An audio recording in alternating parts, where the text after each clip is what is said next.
Muito bem, bem-vindo à segunda aula dessas nossas aulas sobre a estrutura básica do inglês, onde eu estou mostrando para você quais são as 5 estruturas universais que estão presentes no inglês. O que eu quero dizer com estruturas universais? Eu estou dizendo para você, estou querendo mostrar para você nessas aulas que existem 5 estruturas universais que estão presentes em todos os idiomas, a maioria dos idiomas do mundo. E se você aprende essas estruturas universais, quando você faz o contraste com o inglês, você tem um nível de compreensão e capacidade de produção de frases muito maior. E nessa aula daqui, eu vou falar sobre uma dessas estruturas que eu não falei na aula anterior. E o que a gente viu na aula anterior, naquele resuminho maroto? A gente viu que existem 2 estruturas universais que também estão presentes no inglês. A primeira dela é o sujeito e a segunda são os verbos. Agora, a terceira estrutura que a gente vai ver aqui também é uma dessas estruturas universais que estão presentes em todos os idiomas. E eu quero que você preste atenção numa coisa fundamental aqui. Essa aqui e esse cursinho não é uma aula de gramática do inglês, por exemplo. Por que não? Porque eu não quero me ater, junto contigo, nas regras ou nas especificidades do próprio inglês. Eu quero mostrar para você como essas regras e essas estruturas que eu estou te mostrando aqui, na verdade, elas estão na realidade à sua volta. E os idiomas simplesmente se espelham nessa realidade para criar aquilo que a gente usa de linguagem para se comunicar. Então, basicamente, o que eu estou passando para você aqui é um conjunto de ferramentas que, uma vez que você aprendeu e entendeu quais são essas 5 estruturas, você pode sempre fazer o contraste. Você sabe que essas estruturas estão presentes no inglês e no português, e você pode contrastar e ver o que é diferente ou o que é igual de um idioma para o outro. E aí, imediatamente, o seu nível de compreensão e capacidade de produção de frases sobe muito rápido, porque você já conhece as estruturas. E quando você vai aprender outro idioma, basta simplesmente procurar as estruturas que você já conhece. E aí você faz esse contraste e você já imediatamente sobe o teu nível de compreensão e capacidade de produção de frase, porque você conhece as estruturas que são universais, que estão presentes na maioria dos idiomas, tá bom? Então, sem mais delongas, vamos passar aí para que a gente dê uma olhada em qual é a estrutura que eu quero te mostrar hoje, tá bom? Qual é a nossa frase de hoje que a gente vai puxar para aprender essas estruturas? A frase de hoje é I write a letter to John, né? Então, vamos entender a frase aqui, tá? Deixa eu mandar tudo o resto para baixo e vamos começar a entender essa frase. Então, a frase da aula anterior foi basicamente essa de cima. I write a letter, né? Eu escrevo uma carta. Então, não vou me demorar aqui. Por que eu fiz isso? Não sei. Abrir um outro negócio do Google, ok? E aí, então, basicamente, o I write a letter, né? Eu escrevo uma carta. E aí, to John, né? Então, para John. E essa aqui é uma outra palavrinha que a gente não tinha visto até agora, que era o to, né? Que é o para. Beleza? Então, quando você está falando que você está escrevendo uma carta, você fala I write a letter, né? Eu escrevo uma carta to John, né? Para John, tá bom? Então, quando você fala o para, né? Para alguém, tá escrevendo uma carta para alguém, tá dando a carta, tá escrevendo uma carta e a finalidade dessa carta é ser entregue para outra pessoa. Aí, você usa o to, que é basicamente aquilo que a gente em português usa como o para, ok? Então, agora o que a gente vai entender? A gente vai ter que entender essa outra estrutura universal aí que a gente chama de objeto. Então, vem comigo que isso é realmente muito simples de você entender quando você entende a lógica que está no mundo e se reflete nos idiomas. Quando a gente estava estudando o sujeito anteriormente, a gente viu que toda ação requer uma causa, lembra? Anteriormente eu disse o seguinte para você: quando uma xícara aparece quebrada, alguém deve ter quebrado aquela xícara, ou seja, o vento, um animal, uma pessoa, alguém quebrou a xícara não aparece quebrada do nada. Então, essas ações elas requerem uma causa, não é verdade? Agora, a gente também viu na aula anterior que toda ação ela produz um efeito, não é verdade? Se alguém foi lá e quebrou a xícara, qual é o efeito de quebrar a xícara, né? É ter uma xícara quebrada. Neste caso daqui, se você tem uma ação, né, que é escrever, qual é o efeito de uma pessoa escrever uma coisa? Ter algo escrito. Basicamente, nesse caso, o efeito é ter uma carta. Então, sempre quando você pensa em termos de ação no mundo, que é um verbo, você sempre tem uma causa, quem faz este verbo, e você tem um efeito, que é o resultado desta ação. No caso dessa frase que a gente está estudando, se é I write a letter, né? Eu vou antes de falar sobre isso, mas se é I write a letter, né? Se o nosso sujeito que a gente descobriu na aula anterior era o I, que era o eu, né? Que foi a pessoa que produz a ação, e a própria ação é a nossa palavra write, então, que é o escrevo. Qual é o efeito de você escrever alguma coisa, né? Qual é o resultado da ação de escrever? Bom, você tem algo escrito, neste caso aqui, uma carta, ou em inglês, a letter, tá bom? Então, basicamente, você tem isso. Você, quando tem uma ação, quando alguém desempenha uma ação, a força motora dessa ação é chamada de sujeito. E a gente, quando sempre produz uma ação, quando a gente age no mundo, a gente produz algum efeito. Então, quando a gente diz Pedro escreveu uma carta, estamos atribuindo a causa da escrita a Pedro, né? Quem escreveu? Qual foi a causa, a força motriz da escrita? Pedro. Então, ele é o sujeito. Agora, de mesma maneira, o resultado da ação de escrever produziu algo, que é uma carta. Então, esse produziu algo, esta carta aqui, a gente sempre chama de objeto, que é quando uma ação recai sobre alguma coisa, ou seja, recai sobre um objeto. Se você escreve, você está escrevendo alguma coisa. A tua ação está produzindo alguma coisa. Se você quebra, no caso da xícara, se você quebra, você está quebrando alguma coisa. Uma xícara. Então, isso que a gente chama, na realidade, dos idiomas, de objeto. Então, basicamente, é isso que eu quero te mostrar. Basicamente, um objeto é uma coisa sobre a qual recaem as ações que o sujeito faz no mundo. E olha que interessante, isso não é nada de regra gramatical ou alguma coisa que alguns linguistas anônimos fizeram num canto remoto da Escandinávia para que você se ferre e tome pau nas provas e não consiga montar as frases. Não, não, não. Isso, na verdade, o que eu quero te mostrar é que está no mundo à sua volta. Veja, nós temos sempre pessoas, sujeitos, ações, verbo, né, pessoas que desempenham ações. Nós temos essas pessoas, os animais, o vento, forças da natureza. São coisas capazes de produzirem ações. Então, se nós temos sujeito, que é aquele que age no mundo, né, veja como que eu estou querendo te mostrar, que essas estruturas estão na realidade à sua volta. E para que você fale sobre a realidade, para que você fale sobre o mundo à sua volta, você tem que usar a linguagem. Então, veja que você tem primeiro um sujeito, né? Que é uma pessoa que pode desempenhar ações. Ou um vento, ou um animal. E aí, quando esse vento, esse animal, ou essa pessoa desempenha uma ação, ela está usando um verbo, né? O verbo, basicamente, são palavras que demonstram ações. Ou estados. E aí, sempre quando a gente tem uma ação, nós temos o resultado dessa ação, né? Onde a ação vai cair.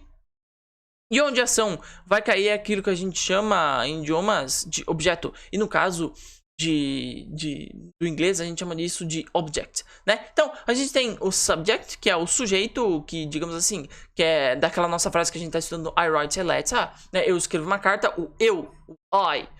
Qual é a ação dessa nossa frase de I write a letter? A ação é a ação de escrever. Então, write, aqui nós temos o I, aqui nós temos o write, né, de escrever. E a gente, quando escreve, está escrevendo alguma coisa. A nossa ação está recaindo sobre alguma coisa. Sobre o que está caindo a nossa ação? Pum, sobre a caneta e o papel. Sobre, no caso, a carta. Então, nós temos aqui, neste terceiro elemento, a carta, né? Que é a letter, né? I write a letter. Então, quando a gente tem o resultado de uma ação, é geralmente isso que a gente chama de objeto. E como a gente vai... Então, eu te mostrei que o terceiro elemento das estruturas universais, na verdade, não é um elemento que apenas de livros de gramática ou de regras de gramática. Tá frio aqui. Mas sim um elemento que está presente na própria realidade. Quando você desempenha uma ação sempre cai em alguma coisa. E essa coisa sobre a qual cai a sua ação é chamada de objeto. Agora eu quero te mostrar como é que você identifica um objeto. Tá bom? Então, vamos devagarinho para que a gente use a mesma frase para que a gente identifique esse objeto, ok? Primeiro de tudo, I write a letter.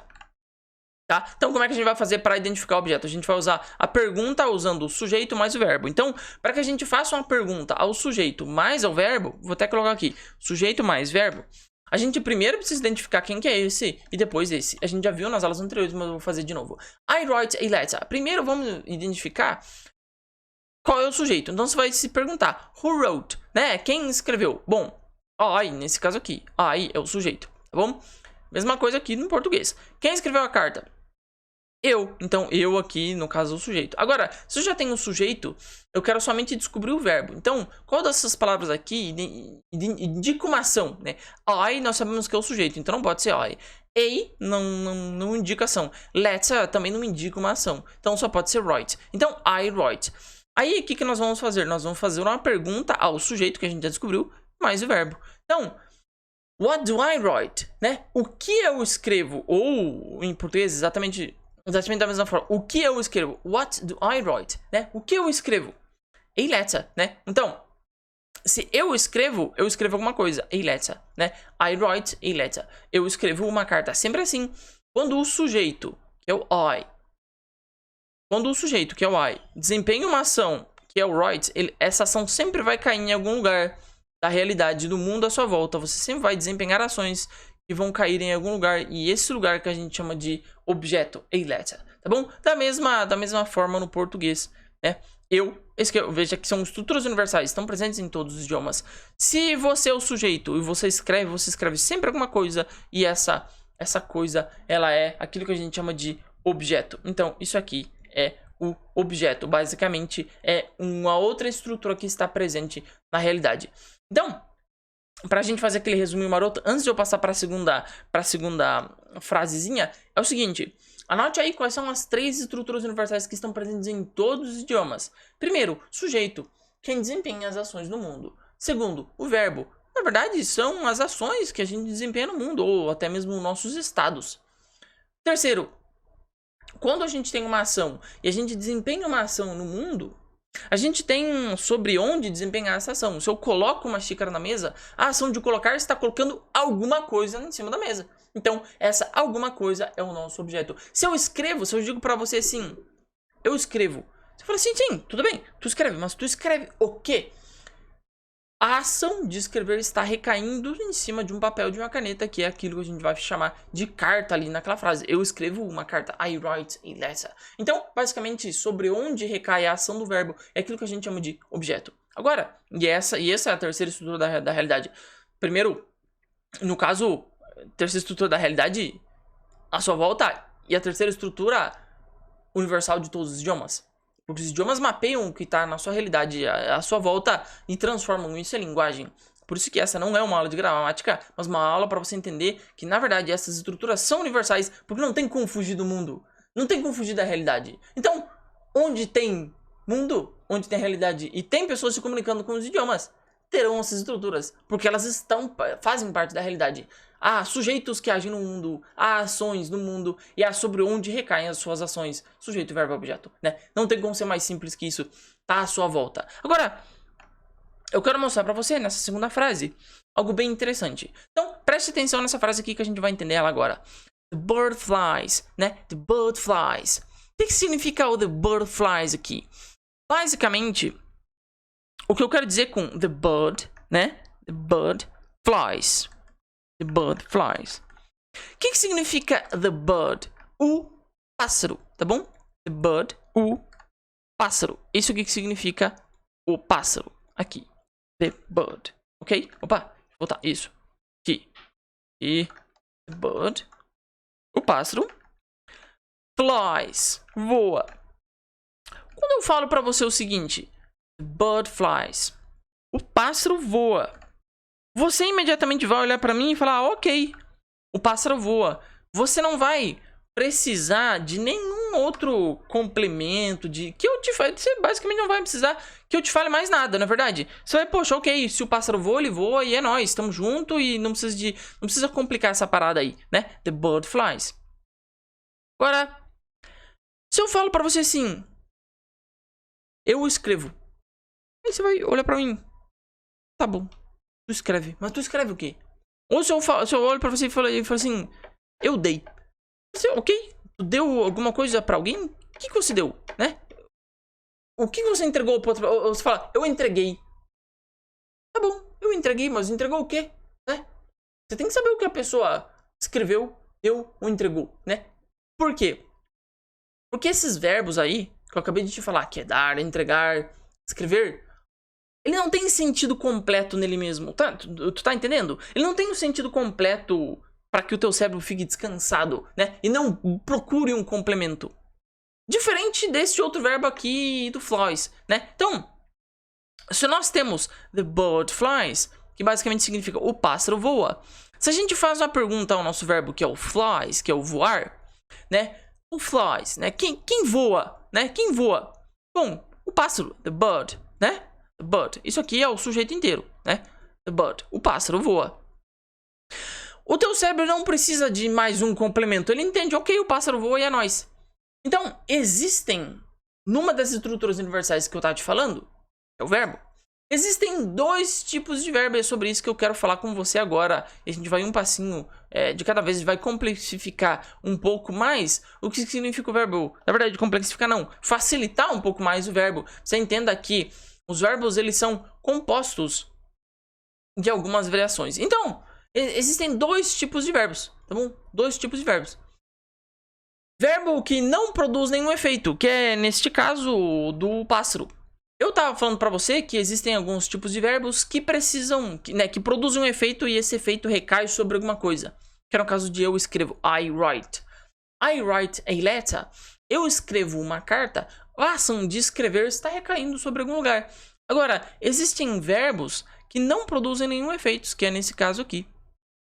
The bird flies, né? Bom, se o pássaro voa, ele simplesmente voa, né? Então, diferente de antes, a gente não se pergunta, o pássaro voa o quê? Ou até mesmo essa frase fica até bem errada no inglês, porque não existe isso. What does the bird fly? Cara, assim, o que o pássaro, né? O pássaro voa o quê? O que o pássaro voa? Não existe isso. Você não precisa de o quê? O pássaro simplesmente voou, né? Não voa o quê? Nada, né? What does the bird fly? Nossa, nada a ver, isso aqui fica completamente truncado e muito ruim até mesmo de você falar. Por quê? Porque o sentido da frase tá inteiro aqui. The bird flies, né? O pássaro voa. Ele não precisa de outro complemento aí. Então, se a gente simplesmente se perguntar o flown, ou seja, quem voa, a gente já sabe quem é o sujeito, né? Que é o pássaro. Isso significa o seguinte, que há alguns verbos que precisam de objeto. Ou seja, há alguns verbos que precisam de objeto. Tá? Ou seja, eles precisam de um complemento, que é aquilo que eu estava te falando antes. Quando você chega e fala para uma pessoa assim, I wrote, né? Eu escrevi, ou, né? I buy, né? Eu compro. Mas você compra o quê? Né? Você escreve o quê?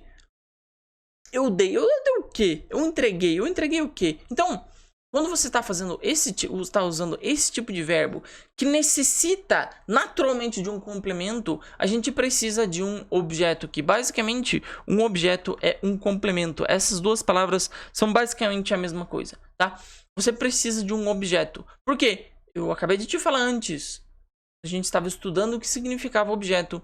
Ele é onde recai as nossas ações, é onde a gente tem um verbo que demanda ele, que a gente precisa colocar uma ação aí para que a nossa ação recaia. E aí, existem alguns verbos que realmente demandam ele. Por exemplo, o verbo escrever, I write. Você escreve alguma coisa, você precisa colocar qual é o complemento deste verbo, porque o verbo, nesse caso escrever, não tem sentido completo e fechadinho dentro dele. Como no caso, o verbo voar, né? O verbo voar, the bird flies. Cara, the bird flies, mesma coisa. Você tem o pássaro e ele voa e você não precisa de mais nada aí. O sentido tá fechado. Agora quando se diz pra pessoa, eu entreguei, I have delivered. Cara, entreguei o quê? Entregou o quê? Você precisa de um complemento, você precisa de algo que complemente o sentido. E é basicamente, esse é o primeiro tipo de verbo. Ele necessita de um complemento. Ele necessita de um objeto. Agora, há verbos, como eu já te mostrei, que não necessariamente precisam de objeto. Ou seja, não necessitam de complemento. E se ele não necessita de complemento, ele é um verbo perfeito e acabado nele mesmo, como no caso do the bird flies, né? Então, existem esses dois tipos de verbos aqui. E é bom que você sempre se mantenha atento. A gente vai fazer... a gente vai entender mais eles pra frente aí. Mas eu quero que você entenda aqui. Primeiro, existem verbos que sim precisam de complementos e eles são chamados de verbos transitivos, ou em inglês, transitive verbs, né? Eles são chamados de transitive verbs por quê? Porque eles precisam transitar de um lugar para o outro.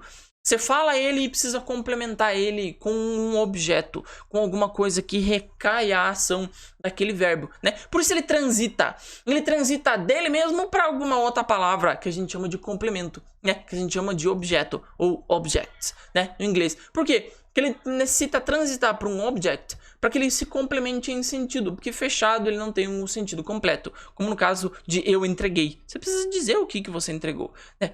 E aí, no segundo tipo de verbos, existem verbos que não precisam de complemento, são chamados de intransitive verbs, né? Que são verbos que não necessariamente precisam de nenhum complemento. Por quê?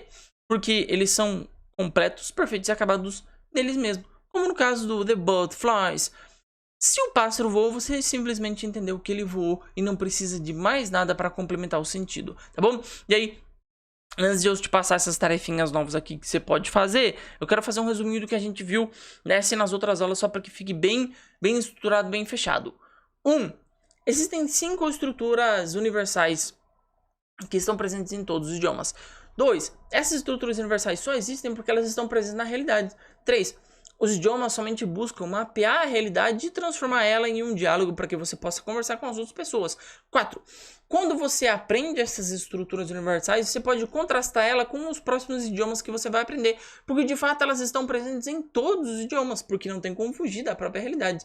5. Eu te mostrei 3 dessas estruturas. Eu te mostrei o sujeito, que é quem age no mundo. Eu te mostrei o verbo, que são as ações ou os estados que o sujeito faz ou sofre no mundo, e eu também te mostrei os objetos, que são os resultados das ações que o sujeito faz no mundo. E aí eu te falei que existem determinados verbos que realmente requerem que você coloque um complemento porque ele não tem sentido nele mesmo. E aí a gente terminou essa aula que eu quero te passar aí quais são as tarefinhas, tá bom? Existem algumas tarefinhas que você pode fazer, que é identificar o sujeito e os verbos dessas frases aqui, e aí me diga se ele é transitivo ou intransitivo, tá bom?